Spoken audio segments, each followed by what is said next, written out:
we create our own excuses for like right now, oh, my gym's closed, so I'm not going to go work out. And I guess that kind of ties into that too as well. Whereas, okay, I can go walk outside right now. They said it was even, you could do that with a stay-at-home order we're currently in. You can get out and go walk outside to get some kind of exercise.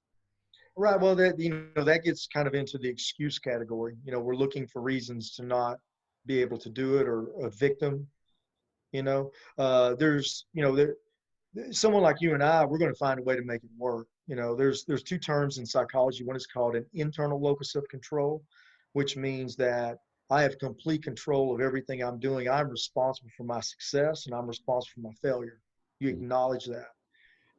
What you're talking about is someone who would exhibit more of a weak, an external locus of control. Like, I would love to work out, however, the coronavirus is outside or the weather's bad. So there's a lot of different reasons we might come up with just to not have to participate in exercise or certain activities. Right. Okay. And that's a big product of self-esteem. If you have a strong internal locus of control, it's usually someone who has high self-esteem. You've tried before, you've been successful, and then that just kind of feeds on itself. Versus if you have an external locus of control, you failed and you have a narrative that tells you you're not good enough, and I'm never going to make it. But the good thing about all of these things is it doesn't have to be that way. I think the problem is none of us are ever given the tools to get out of this. If you're just doing this on your own, chances of you getting out it's not going to get better.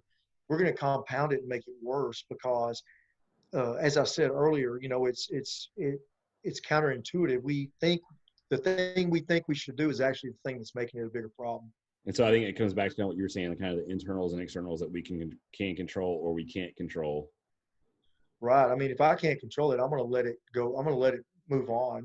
There's a Eastern proverb. It says, "Let go or be dragged." And I use that a lot. A lot of, the way that I cope, or the way that when you and I are talking, or I'm talking to people outside, I have this whole dialogue that's going on in my mind of clarifying and evaluating what we're saying. When you say something to me, if I don't understand it, I'll say, if you don't mind, would you mind me asking, what do you mean by that? And then that way we're clarifying the situation. A lot of people will freeze up and get offended.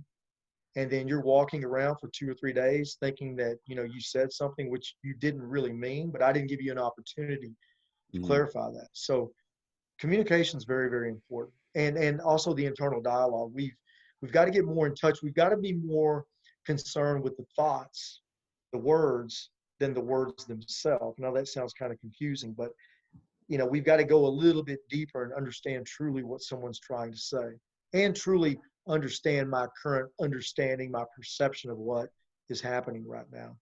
That's good. So, and then, that requires sometimes letting go of that old self. We've got this ego that really distorts our reality. So, when we let go of that old self, it really allows us to become and fulfill our full potential. You can't get to first, you can't get second base by keeping your foot on first. Right. And so it's very uncomfortable. And that's the thing with enlightenment. I know that's a word that's thrown around a lot, and a lot of people may look at that as something that's very, it's liberating.